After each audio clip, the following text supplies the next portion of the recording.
एक तरफ इमरान खान साहब फैसला कर चुके हैं कि अब मजीद मुशावरत नहीं है, बस 17 को ऐलान करना है कि किस तारीख को असम्बलियां तहलील हो रही हैं। दूसरी तरफ सदर पाकिस्तान बहुत ज़्यादा मुतारिक नजर आ रहे हैं और उन्होंने उम्मीद का इजहार किया है कि मामला बेहतर तरीके से हल हो जाएंगे। ये वही जो बैकडोर मुज़ाकरात चल रहे हैं उसी में एक के बाद एक जो है वो डेवलपमेंट हो रही है और उसी की वजह से सदर पाकिस्तान एक्टिव हैं। खबरें इस तरह की चल रही हैं कि जी परवेज इलाही साहब ने कहा जी ठीक है असम्बलियां तहलील कर देते हैं, लेकिन उससे पहले हमसे वजारत आला का दोबारा वादा किया जाए, सीट एडजस्टमेंट की कहानी की जाए। सीट एडजस्टमेंट के ऊपर तो बातचीत चल रही है और मेरी इतला यही है कि इस वक्त इख्तिलाफ ही सीट एडजस्टमेंट के मामले पर है, क्योंकि दो ही ऑप्शन है ना। एक तो तहरीक इंसाफ के अंदर कुछ लोग ये चाहते हैं कि जी काफली जो है वो शामिल हो पीटीआई के अंदर, पीटीआई के टिकट पे जो है वो अगला इलेक्शन लड़े चौधरी परवेज इलाही साहब, मुनीस इलाही साहब और वो सब। लेकिन जाहिर है काफली ऐसा नहीं चाहती, वो सीट एडजस्टमेंट चाहते हैं। अब ये इतना गुस्सा क्यों कि धमकियां आ रही हैं कि जनाब ये गिरफ्तारी करेंगे, नाहल भी करेंगे, देख लेना, और 3 साल का टाइम भी दिया जा रहा है कि 3 साल तक तो इमरान खान बाहर ही नहीं आएगा। लेकिन नून लीग के बारे में जो पहले भी बताया जाता था कि जब ये मजबूरी में होते हैं, कमजोर होते हैं तो पांव पकड़ लेते हैं, जरा ताकतवर होते हैं तो गिरबान पकड़ लेते हैं। इस वक्त ये दोनों काम कर रहे हैं। कोई अमेरिका तो है नहीं कि जी हम हाथ बांधे खड़े हैं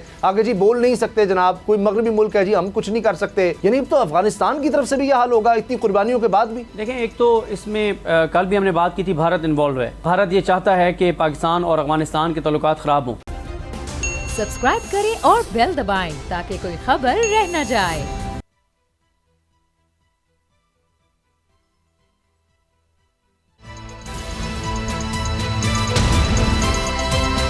अब पता चला। बिस्मिल्लाहिर्रहमानिर्रहीम, अस्सलाम वालेकुम, मैं हूं मोहम्मद उसामा गाजी और आप देख रहे हैं पता चला। आज के प्रोग्राम में बात करेंगे असम्बलियां तहलील या फिर नए इंतखाबात का ऐलान, महंगाई की शहबाज स्पीड और मगरबी बॉर्डर पर भी गैर महफूज। खबर यह है कि असम्बलियां तहलील होने का ख्याल हुकूमत के लिए वबाल बन गया है। जो पहले असम्बलियां तोड़ने का मजाक उड़ाते थे अब असम्बलियों की तहलील के नुकसानात पर वाज फरमा रहे हैं। इस के पार्लिमानी निज़ाम पर हमला करार दे रहे हैं, लेकिन खुद मुल्क के साथ ये तजर्बाकार क्या सलूक फरमा रहे हैं, इसे सुनकर दिल कांप जाता है। आपको याद होगा कि हुकूमत में आने से पहले शहबाज स्पीड का चर्चा था। मईशत की उलझी डोर को सुलझाने के लिए इसहाक डार के तजर्बे का भी बड़ा शोर मचाया गया। दावा यह था कि इसहाक डार आएंगे तो डॉलर कदम बोसी करने के लिए खुद ब खुद 200 से नीचे आ जाएगा। मगर हुआ क्या, यह कि डॉलर ही नापैद हो गया। अब भी हुकूमत होश के नाखून लेने को तैयार नहीं। मसनूई तरीके से डॉलर की कीमत काबू करने के खेल ने पहले भी नुकसान पहुंचाया और अब तो दिवालियापन का खतरा पैदा हो गया है। मगर हुकूमत की तवज्जो रियासत नहीं सियासत है। मईशत की सांसें डोल रही हैं, फैक्ट्रियां बंद हो रही हैं, मजदूर बेरोजगार हो रहे हैं, मगर बेशरम बेहया हुकूमती वजीर और साफी तोशा खाना का शोर मचा रहे हैं। हुकूमत की नाकिस कारकर्दगी से तवज्जो हटा रहे हैं। आज की खबरें सुने कि मुल्क के टॉप के टेक्सटाइल ग्रुप ने धागे की पैदावार बंद कर दी है। विफाकी वजारत सेहत कह रही है कि खाम माल की दरामद के लिए एलसीज ना खुली तो अद्वियात का बहरान आ सकता है। मगर ये बज़िद है कि हुकूमत नहीं छोड़ेंगे, क्योंकि तवज्जो रियासत नहीं सियासत है। ये सितम भी मुलाहिजा करें कि बैरून मुल्क पाकिस्तानी सिफारत खाने के पास अमले को तनख्वाहें देने के पैसे नहीं और वज़ीर ख़ारजा दौरों पर दौरे करने का रिकॉर्ड बना रहे हैं। बिलावल के ये दौरे मुल्की खजाने को 2.25 अरब का टीका लगा चुके, मगर फिर खत्म होने में नहीं आ रहे। इन दौरों के समरात क्या हैं? मगरबी बॉर्डर पर पाक अफगान फोर्सेस में झड़पों की शक्ल में देख लें। उधर आलमी मंडी में पेट्रोल की कीमत कम तरीन सतह पर आ गई है, मगर तजर्बाकारों की हुकूमत अवाम को रिलीफ देने को फिर तैयार नहीं। बल्कि विफाकी वजीर तवानाई तो ये फरमा रहे हैं कि लंदन आकर थोड़ी तसल्ली हुई है कि बरतानिया में बिजली और गैस की कीमतें पाकिस्तान से भी ज्यादा बढ़ गई हैं। लेकिन अक्ल के अंधे क्या जाने कि बरतानिया और पाकिस्तान की फी का आमदनी में कितना फर्क है, क्योंकि इनकी तवज्जो रियासत नहीं सियासत पर है। लेकिन सब कुछ करने के बावजूद इमरान खान का असम्बलियां तहलील करने का फैसला पीडीएम की 13 जमाती हुकूमत की सियासत का किस्सा तमाम कर सकता है। इसीलिए टांगे कांप रही हैं। 17 दिसंबर को क्या ऐलानात हो सकते हैं, इसी पर हम बात करेंगे, क्योंकि इमरान खान साहब लग रहा है कि फैसला कर चुके हैं। सिर्फ 17 तारीख को अब उन्होंने इसका ऐलान करना है। आखिरी कोशिशें लगता है कि अब भी जारी हैं कि किसी तरह से कोई मुज़ाकरात की तरफ जा सकें, और सदर पाकिस्तान मुलाकात कर रहे हैं लोगों से और पुरुमीद भी हैं। सदीक जान मेरे साथ हैं, उनसे इस बारे में बात करते हैं। सदीक, आपको क्या लगता है, सदर पाकिस्तान जो पुरुमीद हैं, परवेज़ इलाही साहब से भी मिले हैं, उम्मीद का इजहार करें, ये गानगत होनी चाहिए, रियासत में कोई बात हरफ आखिर नहीं होती, तो कुछ ऐसा है कि जिसकी वजह से इमरान खान साहब अपना फैसला मुअख्खर कर दें?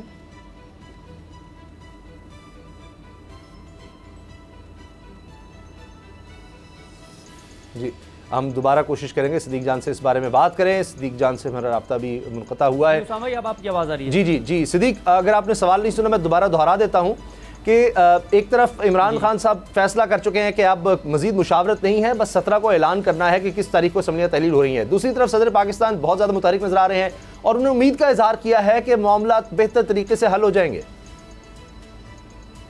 बिल्कुल आप दुरुस्त कह रहे हैं, ये वही जो बैकडोर मुज़ाकरात चल रहे हैं उसी में एक के बाद एक जो है वो डेवलपमेंट हो रही है और उसी की वजह से सदर पाकिस्तान एक्टिव हैं।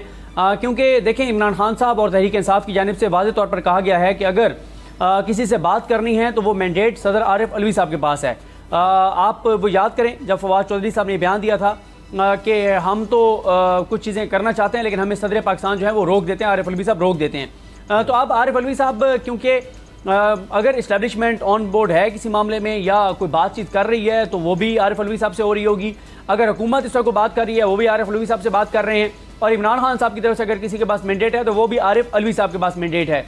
तो वो ज़ाहिर एक ऐसी पोजीशन पे बैठे हैं कि वो बहुत से लोगों से, बहुत सी आम शख्सियात से उनकी मुलाकातें भी होती, बातचीत भी होती है, लेकिन ये तहरीक इंसाफ से जिससे भी बात हो रही है ऑफ द रिकॉर्ड भी उनसे पूछते हैं कि भाई अगर कोई अभाम है कोई बात है तो बताएं, लेकिन वो कहते हैं कि असम्बलियाँ तोड़ने के मामले पर कोई कन्फ्यूजन नहीं है और 100% फैसला है कि असम्बलियाँ तोड़नी ही तोड़नी है। और अब जो तारीख बताई जा रही है कि 23 से पहले तोड़ दी जाएंगी, तो उसकी वजह यह है कि अगर इलेक्शन माह रमज़ान से पहले कराने हैं तो उसके लिए ज़रूरी है कि 23 दिसंबर से पहले असम्बलियाँ तोड़ दी जाएँ ताकि 90 दिन के अंदर अंदर इलेक्शन हो जाए, क्योंकि फिर 23 से माह रमज़ान जो है वो शुरू हो जाएगा।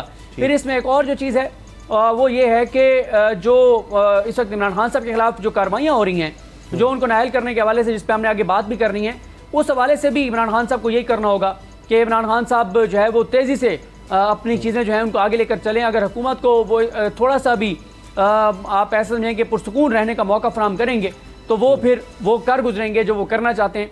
तो उसके लिए ज़रूरी है कि जो क्राइसिस है इस वक्त इसको शदीद किया जाए, हुकूमत के लिए मुश्किलात खड़ी की जाएँ ताकि हुकूमत के जो मनसूबा है उसमें हुकूमत को रोका जा सके, नाकाम किया जा सके, जो कि हुकूमत के इन मनसूबों को नाकाम करना भी इतना आसान नहीं होगा, क्योंकि जिस तरह के जाल बिछाया गया है इमरान खान के ऊपर दर्जनों मुकदमात हैं। जिस तरह से आप देखें, कल भी मैंने जिक्र किया था कि इमरान खान साहब के हवाले से एक केस जो इस्लामाबाद हाई कोर्ट के चीफ जस्टिस आमिर फारूक साहब सुन रहे हैं, ये वो केस है जिस पे इस्लामाबाद हाई कोर्ट का 2 रुकनी बेंच जो है वो फैसला सुना चुका है। लेकिन दिलचस्प बात यह है कि दोबारा उसके ऊपर दरखास्त आती है और chief justice Islamabad high court दोबारा उसको सुनना शुरू कर देते हैं, मतलब और प्री एडमिशन नोटिस भी जारी कर देते हैं। और फिर उसकी तारीख जो है, पहले जो ऑनलाइन रिकॉर्ड आ रहा होता है उसके ऊपर उसकी तारीख जनवरी की थी, फिर अचानक तारीख चेंज होती है और 20 दिसंबर लग जाता है। तो चीज़ें तो उसामा गाजी साहब बिल्कुल हमने सबके हमने जब कानून पढ़ा था तो उसमें जो बुनियादी उसूल बताए जाते थे, सबसे पहले जो चीज़ें सिखाई जाती थी उनमें यह था कि एक ही तरह का केस दोबारा नहीं आ सकता जब एक दफ़ा फैसला हो जाए, वरना तो उसकी बुनियाद ये थी कि ख़त्म ही नहीं हो सकता। यानी आज अगर जस्टिस साहब ने ये दोबारा टेकअप किया है तो इसका मतलब है 1 महीने के बाद जैसे ही ख़त्म होगा या उसके 1 महीने के बाद दोबारा कोई आ जाएगा, फिर ये तो इस तरह तो कभी कोई केस ख़त्म ही नहीं हो सकेगा दुनिया में, वही केस दोबारा आता चला जाएगा। खैर ये बताएं कि हम ये देख रहे हैं कि खबरें इस तरह की चल रही हैं कि जी परवेज़ इलाही साहब ने कहा जी ठीक है असम्बलियाँ तहलील कर देते हैं, लेकिन उससे पहले हमसे वज़ारत आला का दोबारा वादा किया जाए, सीट एडजस्टमेंट की कहानी की जाए। ये भी कुछ चीज़ें चल रही हैं। देखें, ये सीट एडजस्टमेंट के ऊपर तो बातचीत चल रही है और मेरी इतला यही है कि इस वक्त इख्तिलाफ ही सीट एडजस्टमेंट के मामले पर है, क्योंकि 2 ही ऑप्शन है ना, 2 चीज़ें एक है। एक तो तहरीक इंसाफ के अंदर कुछ लोग ये चाहते हैं कि जी काफ लीग जो है वो शामिल हो PTI के अंदर, और जो बल्ले के निशान के ऊपर PTI के टिकट पे जो है वो अगला इलेक्शन लड़े चौधरी परवेज़ इलाही साहब, मुनीस इलाही साहब और वो सब। लेकिन ज़ाहिर है काफ लीग ऐसा नहीं चाहती, वो सीट एडजस्टमेंट चाहते हैं। अच्छा, सीट एडजस्टमेंट में भी सीटों के ऊपर जो है वो फिर इख्तिलाफ है, वो जो सीटें चाहते हैं PTI उतनी सीटें देना नहीं चाहती। इस एक चीज़ के ऊपर इख्तिलाफ अब तक बरकरार है, लेकिन ये कोई ऐसी चीज़ नहीं है जिसके ऊपर आप कहें कि मामलात इस हद तक ख़राब हो जाएंगे कि असम्बलियाँ तोड़ने के ऊपर जो है वो चौधरी परवेज़ इलाही साहब पीछे हटेंगे। क्योंकि देखें, अगर इस ऑप्शन को हम अगर देख लें कि परवेज़ इलाही साहब कहते हैं कि जी मैंने नहीं तोड़नी असम्बलियाँ, इमरान खान 170 MPs को कहेंगे आप मुस्ताफ़ी हो जाएं, स्पीकर उनके बैठे हुए हैं, 10-15 मुनहरिफ हो जाते हैं, लोटे बन जाते हैं, तो वो जो लोटे बनेंगे उन्होंने पहले लोटों का हशर देख लिया है कि उनके साथ क्या हुआ है। फिर उसके बाद नून लीग वाज़ेह तौर पर कह चुकी है कि हमने लोटों को टिकट दे के गलत किया था, आइंदा हम ये काम नहीं करेंगे। 25 लोग गए थे, उनमें से 22 जो हैं इस वक्त ऐसे हैं जो कि जिनकी कोई उनको पता नहीं है कि वो किस जमात में जाएंगे या क्या करेंगे, उनकी सियासत तकरीबन ख़त्म हो गई है। तो अब मसला ये है कि उनको नून लीग भी नहीं लेगी, PTI में उनके वापसी के इम्कानात नहीं हैं, नए लोग लोटे क्यों बनेंगे जिनको नून लीग ने भी नहीं लेना। और नून लीग के लिए मसला ये भी है कि आगे अगर पीडीएम ने इंतखाबी इत्तेहाद बनाने हैं उसमें से नून लीग ने पंजाब में से फिर पीपल्स पार्टी को भी सीटें देनी है। एक और बात जो बहुत ज़्यादा डिस्कस हो रही है वो ये कि जी इमरान खान साहब को एक तरह से वो भी समझ रहे होंगे, जिसका आपने कुछ जिक्र भी किया, आगे हम तफसील से इस पर और भी बात करेंगे, पर्टिकुलरली कुछ केसेस पे, तोशा खाना वगैरह पे। लेकिन कुछ धमकियां हैं कि जी आपको नाहल भी करेंगे और आपको फिर हम गिरफ्तार भी करेंगे, आप ये असम्बली अगर तहलील कर देते हैं तो इमरान खान साहब क्या इस तरह दबाव में आ जाएंगे, जो मतलब गोलियां चल गई उसके बावजूद, वो ज़ख्मी होने के बाद, उनको पता भी था, खुद वो बता चुके थे इस तरह का हमला हो सकता है, हो गया हमला, फिर भी वो लॉन्ग मार्च पे पहुंचे। अब ये क्या होगा? जिस तरह से राना सनाउल्लाह साहब जो कहते थे अगर मगर ना करो, बस असम्बलियाँ तहलील करो, अब वो कह रहे हैं कि जी ये देखें ये जमहूरियत पर हमला है, ये पार्लिमानी निज़ाम जमहूरियत पर हमलावर होने करने जा रहा है इमरान खान। यानी कोई गैर आइनी काम तो नहीं है असम्बलियाँ तहलील करना, आइन में दर्ज है, तरीक़ाकार दर्ज है। जिस तरह ये कहते थे कि जी हमने आइन के तहत इमरान खान को हटाया है सारों ने मिलकर, तो ये भी आइन में है, तो ये जमहूरियत पर हमला कैसे हो गया? ये कोई इस तरह का, अब ये इतना गुस्सा क्यों कि धमकियां आ रही हैं कि जनाब ये गिरफ्तारी करेंगे, नाहल भी करेंगे, देख लेना, और 3 साल का टाइम भी दिया जा रहा है कि 3 साल तक तो इमरान खान बाहर ही नहीं आएगा। देखिए, नून लीग के बारे में जो पहले भी बताया जाता था कि जब ये मजबूरी में होते हैं, कमज़ोर होते हैं तो पाँव पकड़ लेते हैं, ज़रा ताकतवर होते हैं तो गिरबान पकड़ लेते हैं। इस वक्त ये दोनों काम कर रहे हैं। मीडिया के सामने ये दास हो जाता है कि इमरान खान का गिरबान पकड़ रहे हैं, कहते हैं तोड़ो असम्बलियाँ, करके दिखाओ, क्यों नहीं तोड़े।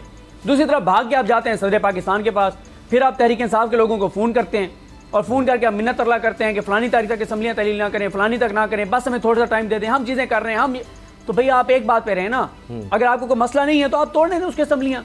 और अगर, क्योंकि इनको भी पता है कि असम्बलियाँ टूटे हैं तो क्राइसिस बहुत ही शदीद है, और अगर असम्बलियाँ इमरान खान नहीं तोड़ते और परवेज़ इलाही साहब के साथ कोई मसला हो जाता है जिसके अभी तक इम्कानात बहुत कम हैं, तो इमरान खान के अगर MPs मुस्ताफ़ी हो जाते हैं तो क्राइसिस तो फिर भी है।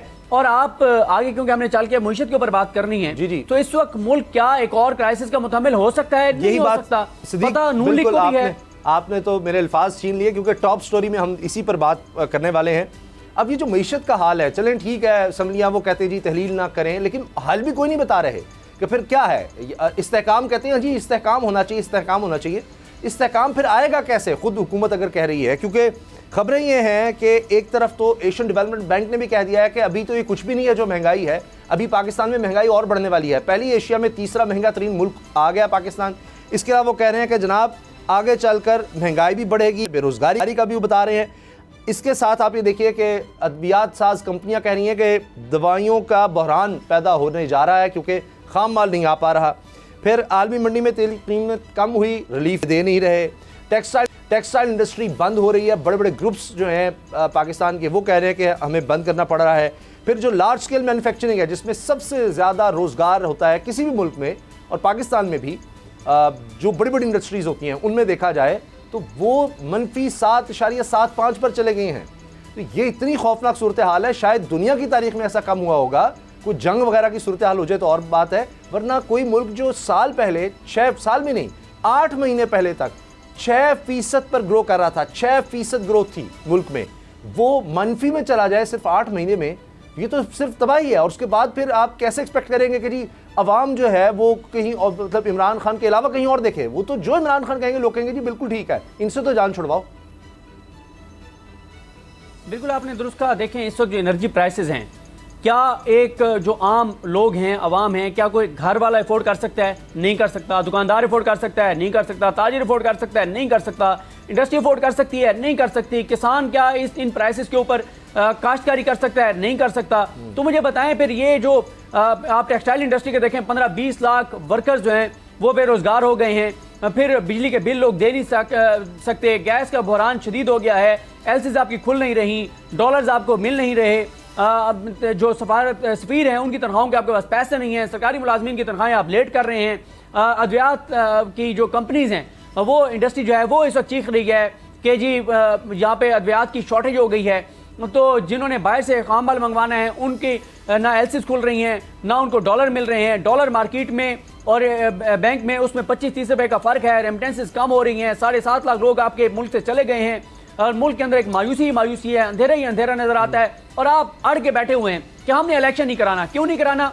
क्योंकि हम हार जाएंगे। हम हार जाएं तो क्या होगा? इमरान खान आ जाएगा, इमरान खान आ जाएगा तो क्या होगा, ये नैब तरमीम को फारिग कर देगा, वो फारिग कर देगा तो क्या होगा, वो हमारी जो करप्शन, लूट मार, चोरी चकारी है, वो दोबारा मामला खुल जाएंगे, वो खुल जाएंगे तो क्या होंगे, हम बंद हो जाएंगे, हम बंद हो जाएंगे तो वो सारा हराम का जो हमने पैसा लूटा है, वो जो हमने सारा माल बनाया है, वो सारा तो फिर अवाम के पास चला जाएगा, कौम के पास चला जाएगा, हमें वापस करना पड़ेगा। तो जात अपनी से ये बाहर नहीं निकल रहे।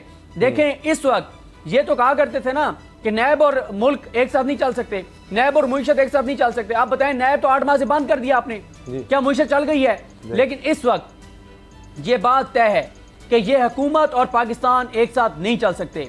फैसला साजों ने फैसला करना है। ये बार बार कहते हैं ना, इमरान खान ये एस्टैब्लिशमेंट को क्यों मुखातिब करता है? क्योंकि इमरान खान को पता है कि फैसला किसने करना है। इमरान खान को पता है कि इस हुकूमत की इतनी औकात ही नहीं कि इलेक्शन में जाने या ना जाने का फैसला करें। आज एस्टैब्लिशमेंट न्यूट्रल हो जाए, अगले दिन ये हुकूमत नहीं होगी। किसने ये ताजियों को रखा हुआ है साथ, कौन, सबको पता है ये क्यों। तो बात यह है कि इस हुकूमत की तो समझ आती है कि ये हुकूमत अपनी जात से आगे नहीं सोच रही। इदारों को देखना है कि इदारे आज अनड्यू सपोर्ट इनकी बंद कर दें, ये धड़ाम से गिर जाएंगे। इदारों के बिसाखियों के बगैर ये हुकूमत एक दिन नहीं चल सकती। तो बात यह है कि ये जमात और ये हुक्मरान जमात, ये हुकूमत और पाकिस्तान एक साथ नहीं चल सकते। जो इस वक्त इस हुकूमत को सपोर्ट कर रहे हैं, जो इस वक्त खामोश बैठे हैं, वो सब जिम्मेदार होंगे मुल्क के साथ जो होगा। मसला यहाँ पे क्या है, यहाँ पे एलीट क्लास जो है, जितने बड़े बड़े ओहदों पे लोग बैठे हैं, हुकूमतों में लोग बैठे हैं, ये शख्सियात, इन सबके तो औलादें बाहर हैं, इनकी तो जदादें बाहर हैं, इनके पास तो माल इतने हैं कि आज खुदा ना खास्ता मुल्क के अंदर कुछ होगा कि अगली फ्लाइट लेके पाकिस्तान से फरार हो जाएंगे। मसला किनको होगा? जिन्होंने इस मुल्क के अंदर रहना है, जिनके अपने इस मुल्क के अंदर दफन है, जो इस मुल्क को नहीं छोड़ सकते, या जिनका ये मसला है कि मुल्क से जा ही नहीं सकते। आज आप अपॉर्चुनिटी दें लोगों को, देखें कितने लोग पाकिस्तान में रह जाएंगे। तो मसला ये है कि ये देखना होगा, वरना ये अगर कोई आप समझते हैं ना कि ये 90s का दौर है, लोगों को पता नहीं चलेगा। एक एक बच्चा जानता है कि अगर इस हुकूमत को बरकरार रखने की वजह से, इन खानदानों को मुसलत रखने की वजह से जो कुछ हो रहा है, उसमें सारे वो लोग जो इसमें शामिल हैं, उनके सब नाम लोग जानते हैं, उनके चेहरे जानते हैं, उनकी शक्लें जानते हैं। लोग इन शक्लों को भूलेंगे नहीं, क्योंकि सोशल मीडिया की वजह से, डिजिटल मीडिया की वजह से बहुत ज़्यादा अवेयरनेस है। वरना लोग तो माशी तौर पर भी नहीं समझ आती थी क्या हो रहा है। अब तो लोग बड़ी बात कर रहे हैं। तो मिफ्ता इस्माइल साहब खड़े हो गए हैं इसहाक डार साहब के खिलाफ। तो ये क्या चक्कर हुआ कि अब अपने लोग ही ये कश्ती डूबती देख कर ये हो रहा है? मिफ्ता साहब ने पूरा महाज खोल लिया, एक दिन एक चैनल पर, अगले दिन दूसरे चैनल पर कॉलम भी लिख रहे हैं कि इसहाक डार सब फेल हो गए, इन्होंने ये गलत किया, ये गलत किया। तो अब ये अंदर से आवाज़ें उठ रही हैं। देखें, मिफ्ता इस्माइल साहब कहते हैं कि इसहाक डार ने मुल्क को बर्बाद कर दिया है। इसहाक डार कहते हैं कि तबाही तो मिफ्ता इस्माइल फेर गया था। नून लीग फैसला करके बता दे इनमें से सच कौन बोल रहा है। जो सच बोल रहे हैं हम उसके साथ हैं, क्योंकि दोनों का ताल्लुक मुस्लिम लीग नून से है। अगर बर्बाद किया है मिफ्ता इस्माइल ने तो वो भी नून लीग से थे, और अगर तबाही की है इसहाक डार ने आके तो वो भी नून लीग से हैं। और मिफ्ता इस्माइल साहब देखें, जितने टीवी इंटरव्यूज हैं, वो एक बात बिल्कुल ठीक कह रहे हैं कि मैं जो कुछ कर रहा था उसमें वज़ीर-ए-आज़म शहबाज शरीफ की मंशा मर्जी शामिल थी, उनकी अप्रूवल शामिल थी। ये नून लीग का मसला क्या है, लोगों को इस्तेमाल करते हैं, बाद में सारा मलबा उन पे डाल देते हैं। मरियम साहबा की आपने ऑडियो सुनी थी जिसमें वो जिस तरह से वो तज़हीक कर रही थी मिफ्ता इस्माइल साहब की, वो आपने सुन ली थी। तो बात ये है, तबाही की है मिफ्ता इस्माइल ने या की है इसहाक डार ने। दोनों का ताल्लुक नून लीग से था, दोनों के जिम्मेदार शहबाज शरीफ हैं, दोनों के जिम्मेदार नवाज शरीफ हैं, दोनों के जिम्मेदार मरियम नवाज हैं।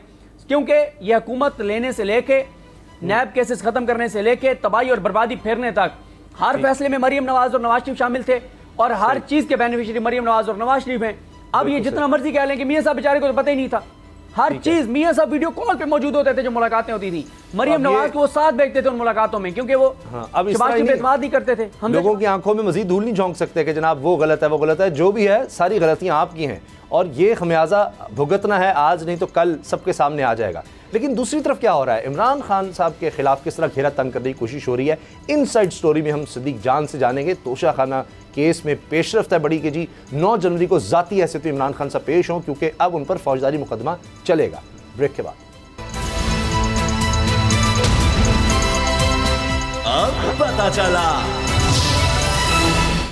वक्त है इनसाइड स्टोरी का। सिद्दीक, हम देख रहे हैं कि जिस तरह तेज़ी से हमने रिलीफ मिलते देखे हैं। नैब कहता है जी मरियम नवाज साहिबा और उनके हस्बैंड कैप्टन टाइट सफदर साहब, उनकी बरियत के फैसले के ख़िलाफ़ हमने जाना ही नहीं है सुप्रीम कोर्ट। इसी तरह से और दीगर केसेस के फैसले आते चले गए। उसी तरह हम देख रहे हैं कुछ फैसले या कुछ केसेस इमरान खान के खिलाफ, उनमें बड़ी तेज़ी है। खुद इमरान खान साहब कहते हैं जी कोई 30 के लगभग केस है उनके खिलाफ। अब ये तोशा खाना का भी मामला अगर हम देखें तो बज़ाहिर तो हमें लग रहा था, जितने भी कानूनी माहिरीन से बात हो कि जी डिक्लेयर किया तोशा खाना में, और इमरान खान ने कानून नहीं बनाए कि जी वहाँ से आप लेकर उसकी एक कीमत, और वो काबीना डिवीजन डिक्लेयर करता है जी ये कीमत है, उस पर एक हद से 20% या 30-50 जो भी है वो देकर आप रख सकते हैं। और माजी में तमाम हुक्मरानों ने माशाल्लाह पता नहीं क्या कुछ लिया हुआ है। अब ये जो घड़ी वाला मामला है उसमें तो फौजदारी मुकदमा का बाकायदा आगाज़ हो गया है, 9 जनवरी को इमरान खान साहब को बुला लिया गया है। देखिए ये हम नेक्स्ट वीक में ज़रा काउंट करके टोटल केसेस की तादाद भी बना लेंगे, लेकिन इस वक्त अगर आप रफली बात करें तो 5 तकरीबन केसेस इमरान खान साहब के ख़िलाफ़ जो है वो इलेक्शन कमीशन में चल रहे हैं। 20 से 25 उनके ऊपर मुख्तलिफ FIRs हैं। इस्लामाबाद हाई कोर्ट में उनके खिलाफ केस चल रहा है, सुप्रीम कोर्ट में उनके खिलाफ केस चल रहा है, सिविल कोर्ट में उनके खिलाफ केस चल रहा है, FIA में उनके खिलाफ केस चल रहा है। पाकिस्तान का कोई और ऐसा फोरम, कोई एक ऐसा फोरम नहीं रह गया जहां पर इमरान खान के खिलाफ किसी न किसी स्टेज के ऊपर, किसी न किसी मरले के ऊपर केस ना चल रहा हो। तो इससे आपको अंदाज़ा होता है कि फैसला अभी तक यही है कि इमरान खान को कहीं ना कहीं से डिस्क्वालीफाई हर सूरत में करवाना है, क्योंकि उसकी वजह यह है कि इसलिए मुख्तलिफ स्टेजेस के ऊपर और मुख्तलिफ फोरम्स के ऊपर केसेस बनाए गए हैं ताकि एक से नहीं होते तो दूसरे से नहीं होते तो तीसरे से, लेकिन कहीं ना कहीं से इमरान खान को जो है वो नाअहल करवाया जाए। लेकिन मैं आपको एक चीज़ बताऊं कि अगर आप एक लम्हे के लिए ये बात देख लें कि क्या ये इमरान खान को नाअहल करवाने में कामयाब हो जाएंगे, तो उसमें तो मैं कॉन्फिडेंट हूँ, क्लियर हूँ कि बिल्कुल ये कामयाब हो जाएंगे। उसकी वजह यह है कि सिर्फ ये नहीं है इस चीज़ में शामिल, अगर ये फैसला जो है वो रियासती सतह पर है तो फिर तो ये कन्फर्म है कि इमरान खान जो है वो नाअहल हो जाएंगे। क्योंकि आप सूरत हाल देख रहे हैं कि 12 तारीख को फैसला महफूज होता है आज़म सवाती साहब का, और कहा जाता है जी 13 को सुनाया जाएगा। 13 को समाअत होती है, जैसे समाअत होती है तो मामून वकील पेश होते हैं जो सरकारी वकील है उनके, कि जी आज ना सुनाएं कल सुना दें। तो जज साहब कहते हैं कि कल सरकारी वकील आया या ना आया, प्रोसिक्यूशन का वकील आया या ना आया, कल मैं फैसला सुना दूंगा। और भाई आप उसी दिन सुना दें, अगले दिन जज साहब फैसला सुनाने से पहले ही जज साहब का ट्रांसफ़र हो जाता है। तो यहाँ से आपको चीज़ें नज़र आती हैं कि किस तरह का हमारे यहाँ निज़ाम चल रहा है, किस तरह की सूरत हाल चल रही है। कि आज़म सवाती यहाँ पे गिरफ्तार होते हैं, यहाँ से बलूचिस्तान ले जाते हैं, बलूचिस्तान के केसेस ख़त्म होते हैं सिंध ले जाते हैं, सिंध भी क्योंकि बलूचिस्तान की वजह से वो हो गया और जज साहब ने वहाँ पर रिमार्क्स दे दिए तो वो फिर जो है वो वहाँ पे केसेस ख़त्म करके दोबारा इस्लामाबाद आते हैं और 14 रोज़ा यहाँ पे उनका रिमांड हो जाता है। तो ये चीज़ें आपके सामने हैं कि किस तरह से पाकिस्तान के अंदर जंगल का कानून चल रहा है। इस जंगल के कानून में मेरे लिए कोई ये खबर नहीं होगी कि इमरान खान नाअहल हो गए। इमरान खान को पहले आपके सामने डिस्क्वालीफाई तो किया है इसने इलेक्शन कमीशन ने। वो अलग बात है कि इस्लामाबाद हाई कोर्ट ने उसकी तशरीह की डी सीट हुए हैं, डिस्क्वालीफाई नहीं हुए, तो अपनी तरफ से तो ताबेदारी दिखा दी थी चीफ इलेक्शन कमिश्नर साहब ने। तो ये इमरान खान को नाअहल तो ये करवाना ही करवाना है, इस वक्त तक का फैसला है। बाद में अगर किसी को थोड़ी सी समझ आ जाए कि इमरान खान को नाअहल करवा के आप कोई मुल्क के लिए कोई अच्छा नहीं करेंगे, इतने पॉपुलर लीडर को आप टेक्निकल बुनियादों पर नाकआउट इसलिए कर देंगे कि क्योंकि मियां नवाज शरीफ करप्ट हैं, चोर हैं, डाकू हैं, लुटेरे हैं, साबित हो गया है। ये लफ्ज़ मैं अपनी तरफ से नहीं कह रहा, ये साबित हो गया है, अदालती फैसले मौजूद हैं, क्योंकि वो चोर, डाकू, लुटेरे, झूठे, बददियानत, खाइन साबित हो गए हैं। तो इमरान खान के ऊपर भी इस तरह के इल्ज़ाम होने चाहिए, क्योंकि वो इलेक्शन नहीं लड़ सकते तो इमरान खान भी ना लड़ सके। तो ये किस तरह की आप बात कर रहे हैं? मतलब कि सिर्फ इसलिए कि या मियाँ साहब भी इलेक्शन लड़े या इमरान खान भी ना लड़े। भाई ये आइन में कहाँ लिखा हुआ है कि ये किसने ये पाकिस्तान के आइन में ये लिख दिया है, पाकिस्तान के कानून में लिख दिया है, या पाकिस्तान की बका के लिए जरूरी है कि जी शरीफ खानदान इक़्तिदार में होगा तो पाकिस्तान बच सकता है, वरना खुदा न खास्ता पाकिस्तान टूट जाएगा। इससे हासिल क्या होगा? आप कह रहे हैं कि आपको ये यकीन है या आपको लगता है कि ये तो हर सूरत करेंगे नाअहल? अगर करते हैं तो उससे हासिल क्या होगा? इमरान खान साहब के क्या वोट बैंक कम हो जाएगा? उससे तो उनको और ज़्यादा ताकत मिल जाएगी। जो हम 8 महीने में देख लें, जब उनको हुकूमत से निकाला गया सोचा गया कि इनकी पार्टी टूट जाएगी, ख़त्म हो जाएगी, वो तो मजबूत होते चले गए। पंजाब हुकूमत जिस तरह से उनको वापस मिली, उनकी पॉपुलैरिटी देखे, उनके जितने भी सर्वेज हुए, ज़िमनी इलेक्शन हुए, तो क्या मुल्क की मईशत बेहतर हो जाएगी? क्या PDM मकबूल हो जाएगी? क्या दोबारा ये आ जाएंगे इक़्तिदार में इस सारा करके? या क्योंकि दूसरी तरफ मिसाल के तौर पर रऊफ़ क्लासरा साहब हमारे सीनियर हैं, वो कहते हैं कि जी इस्टेब्लिशमेंट बदनाम होगी इससे अगर इमरान खान को नाअहल किया, क्योंकि सबको पता है कि ये हुकूमत नहीं कर सकती। तो अगर ऐसा हुआ तो फिर तो मामला तो और ज़्यादा ख़राब होंगे। देखिए, इससे इमरान खान की पॉपुलैरिटी बढ़ेगी, उनका वोट बैंक उल्टा बढ़ेगा लोगों को, क्योंकि देखें ना, लोगों को नजर आ रहा है कि इस वक्त चीज़ें कैसे हो रही हैं, कहाँ से हो रही हैं। अरबों रुपए जिन्होंने लूटे हैं, जिन्होंने माना है कि अल्हम्दुलिल्लाह फ्लैट्स हमारे हैं, सुभान अल्लाह हमारे हैं, माशाल्लाह हमारे हैं, उनको आपने कहा कि जी कोई तल्लुक नहीं है मरियम बीबी का फ्लैट से, और वो यहाँ से रवाना होती हैं और फ़ौरन उन्हीं फ्लैट्स में पहुँच जाती हैं और कई माह से उन्हीं फ्लैट्स में रह रही हैं। वो सलमान शहबाज, ये सारे ये अरबों रुपए के केसेस मनी लॉन्ड्रिंग के, किसी को वज़ीर आज़म बना दिया, किसी को क्या बना दिया, किसी को क्या बना दिया, केसेस आपने सारों के खत्म करवा दिए। शहबाज शरीफ को आपने बरी करवा दिया, मरियम को बरी करवा दिया है, कैप्टन सफदर को बरी करवा दिया है, सलमान शहबाज को वापस ले आए हैं, इसाक डार को आपने सीने से लगा लिया है, जितने चोर डाकू लुटेरे थे उन सारों को आपने अपने जो है ना वो सारों आंखों पर बिठा लिया है। तो बात यह है, दूसरी तरफ इमरान खान जिसके बारे में मतलब लोग जानते हैं सूरत हाल कि जो उनका बाहर पैसा था वो भी पाकिस्तान में ले आए, उनके ऊपर आप केसेस बना के उनको साइड टेक्निकल बुनियादों पे आप नॉकआउट करना चाहते हैं, आप कर भी देंगे तो उसकी पॉपुलैरिटी में इजाफा होगा, लोगों को नजर आ रहा है कि क्यों उनको डिस्क्वालीफाई करवाया जा रहा है, तो उससे पाकिस्तान को तो कोई फायदा नहीं होगा। लेकिन आपने कहा ये फिर क्यों करवाया जाएगा, इस क्यों का जवाब यह है उसामा गाजी साहब सही कि मियां नवाज शरीफ को दी गई एक जबान।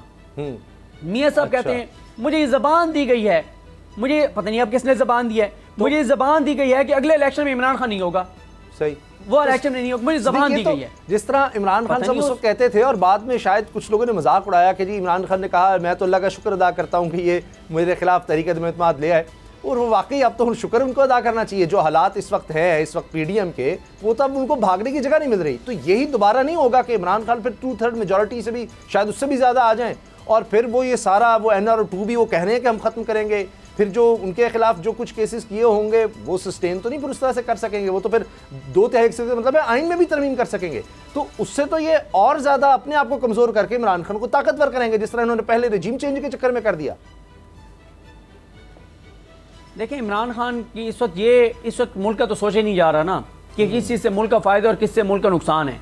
इस वक्त अपनी अपनी ज़ात को देखा जा रहा है, अपनी ज़ाती कमिटमेंट्स का सोचा जा रहा है कि बस कमिटमेंट है मियाँ साहब से कि मियाँ साहब आपको ज़बान दी हुई है कि मियाँ साहब इमरान खान नहीं होगा, तो वो कमिटमेंट पूरी करनी है, वो ज़बान पूरी करनी है, वरना मुल्क का तो इमरान खान को डिस्क्वालीफाई करवाने से मुल्क का क्या फ़ायदा है। या मियाँ नवाज शरीफ और शरीफ खानदान क्यों जो है वो मुल्क के लिए नागुज़ीर हैं।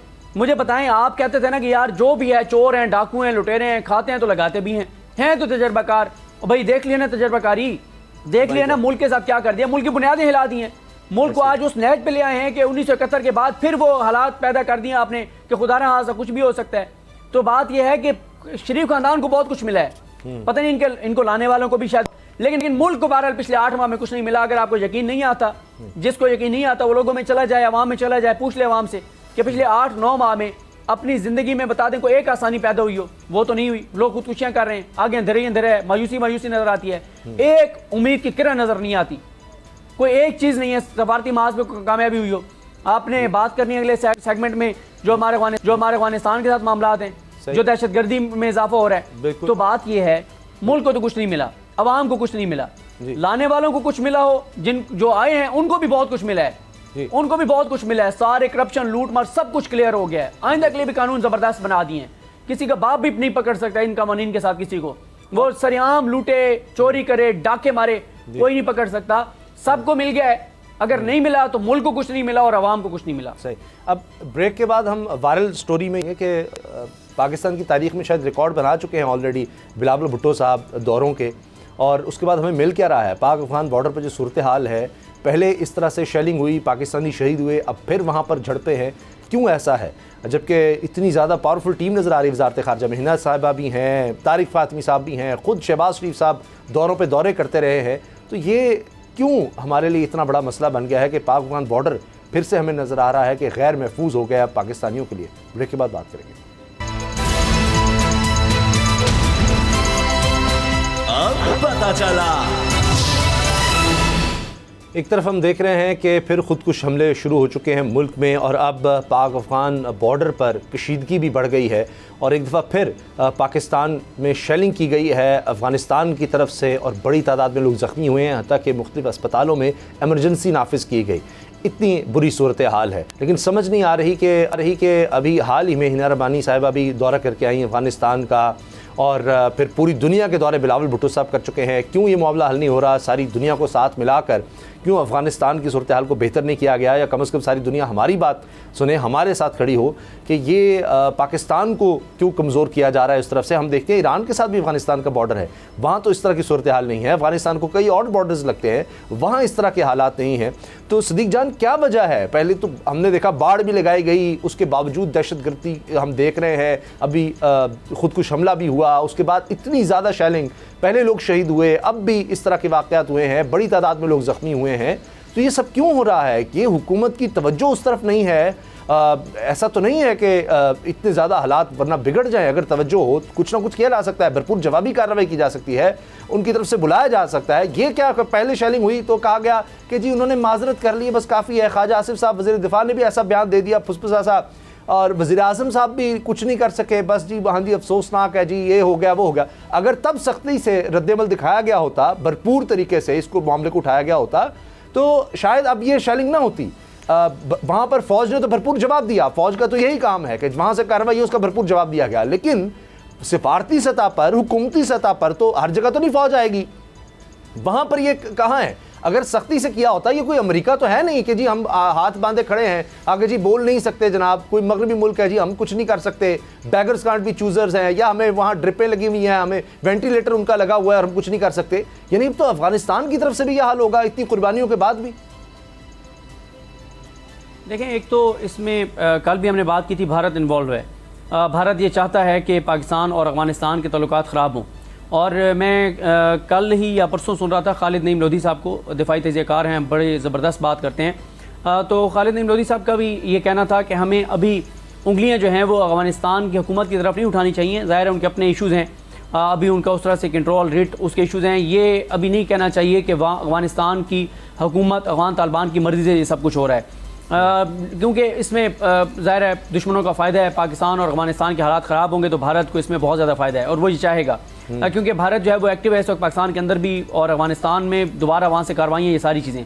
लेकिन जो आपने बात कही, देखें नवंबर 2021 में पाकिस्तान ने एक डोजियर जो है वो सामने रखा था दुनिया के सामने।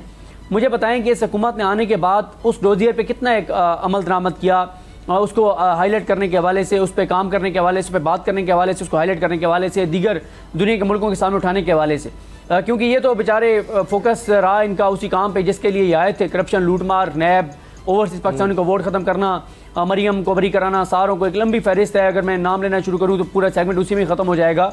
और जो कुछ था वो इन्होंने किया।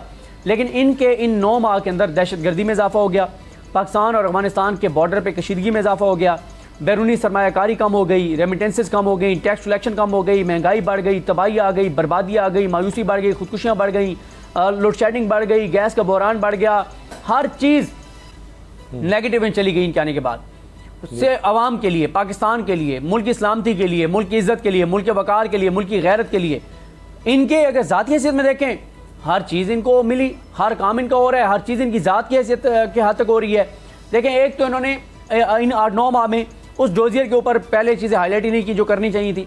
फिर मोदी जो है वो ख़त लिखता है वज़ीर-ए-आज़म शहबाज शरीफ को, उसमें दहशतगर्दी का जिक्र करता है, शहबाज शरीफ जवाब देते हैं, उसमें कोई वो जिक्र नहीं करते भारत की मुदाखलत और उन सारी चीज़ों का।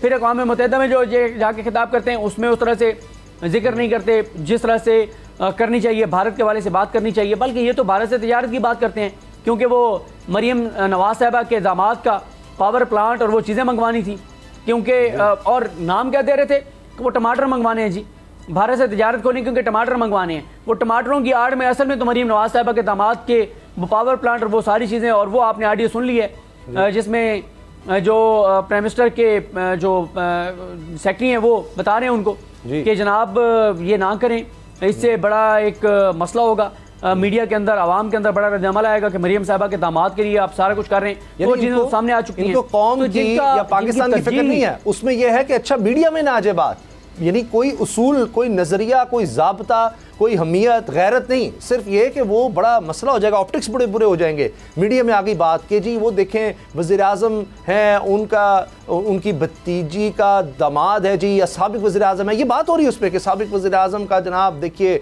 ये सारा ख़ानदान और वो इस तरह से मंगवा रहे हैं आउट ऑफ वे जाकर। फिर कहा जाता है इसहाक डार कर लें, वो इस तरह मैनेज कर लेंगे, इसहाक डार साहब की ड्यूटी लगा दें, वो उनको कहें कि ये सब मैनेज कर लेंगे। तो ये यानी इनकी सोच होती है हर चीज़ के पीछे। तो फिर यही होगा जो हो रहा है पाकिस्तान के साथ। फिर बिल्कुल ऐसे ही है। देखें, इस वक्त मुल्क के 3 बड़े मसाइल क्या हैं। पहला मुल्क का मसला मईशत है, दूसरा दहशतगर्दी है, तीसरा ये अदम इस्तेहकाम, गैर यकीनी। इन 3 चीज़ों को एड्रेस करने के लिए पिछले 9 माह में आपने क्या एक्टिविटी देखी है हुकूमत की? क्या मईशत के लिए कोई आपने देखा है कि कोई, यहाँ तो काबीना 70-80 रुकनी बन गई है, यहाँ तो ओहदे बांटे जा रहे हैं, यहाँ तो लूट से लगी हुई है, जो आता है उसको बना दो वजीर। अच्छा, मईशत के ऊपर कोई आप एक्टिविटी नहीं देखेंगे।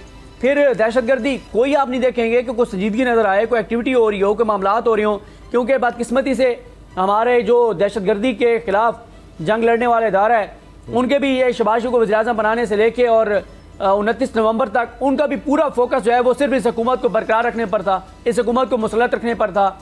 जो सिविलियंस थे उनके साथ, जो शहरी हैं उनके साथ दहशतगर्दों वाला सलूक करने पे था। उनका भी कोई फोकस वो नहीं था कि जो उनका काम था असल वो उसके ऊपर। तो फिर यही होना था जो मुल्क के अंदर हो रहा है। इन 8-9 माह में जब से ये आए हैं इतनी दहशतगर्दी बढ़ गई है और दहशतगर्द इस तरह से दोबारा मुनज़्ज़म शायद हो गए हैं, इतने मजबूत हो गए कि फिर वो दहशतगर्दी की कार्रवाइयाँ कर रहे हैं। अफगानिस्तान की सूरत हाल आप देख रहे हैं, इस हुकूमत में बैठे हुए कितने लोग हैं जो अफगानिस्तान के साथ उनके किस तरह के ताल्लुकात हैं वो आपको भी पता है, मुझे भी पता है, पूरी कौम जानती है। बिल्कुल। तो वो क्या कर रहे हैं, क्या वो बात नहीं कर सकते? अब तो बड़ी एक अफसोसनाक सूरत हाल है। जी सिद्दीक जान, अब तो मैं देख रहा था कि इमरान खान साहब के जो उस वक्त मुखालफिन थे कि अगर मुवाजना किया जाए ख़ास तौर पे कोरोना के दौर में, तो इतना बड़ा चैलेंज था। इमरान खान ने जिस तरह उस वक्त फैसले किए, इतने प्रेशर में आके कि जी स्मार्ट लॉकडाउन, हर तरफ से बुरा कहा जा रहा था कि आप लोगों को मार देंगे, कर देंगे, इतने प्रेशर में फैसले किए। तो इनको तो 8 महीने में कोई उस तरह का चैलेंज भी नहीं आया और इनसे फिर भी काम नहीं हो पा रहा। प्रोग्राम देखने का शुक्रिया, इजाज़त दीजिए, अल्लाह हाफ़िज़।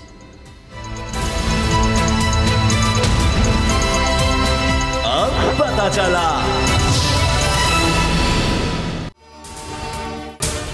अगर आपको ये वीडियो पसंद आई तो सब्सक्राइब करें और बेल पर क्लिक करें।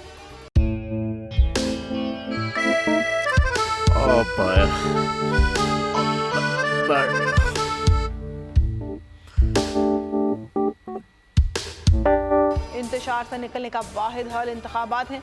हकीकी आज़ादी मार्च आज रवान। हम आइन के मुताबिक अगर आप उसको ये रिपोर्ट दे दें तो मैं आपको 3-4 सीटें दे दूंगा। मौलाना खान साहब, वो जो रिमोट हमें दे दे और वो जो नीली पीली चैनल है वो लगाए। जाओ शबाज।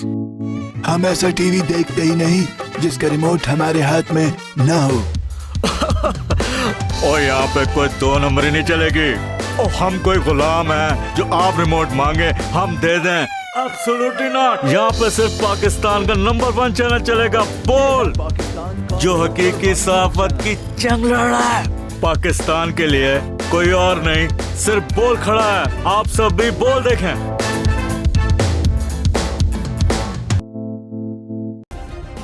सब्सक्राइब करें और बेल दबाएं ताकि कोई खबर रह न जाए।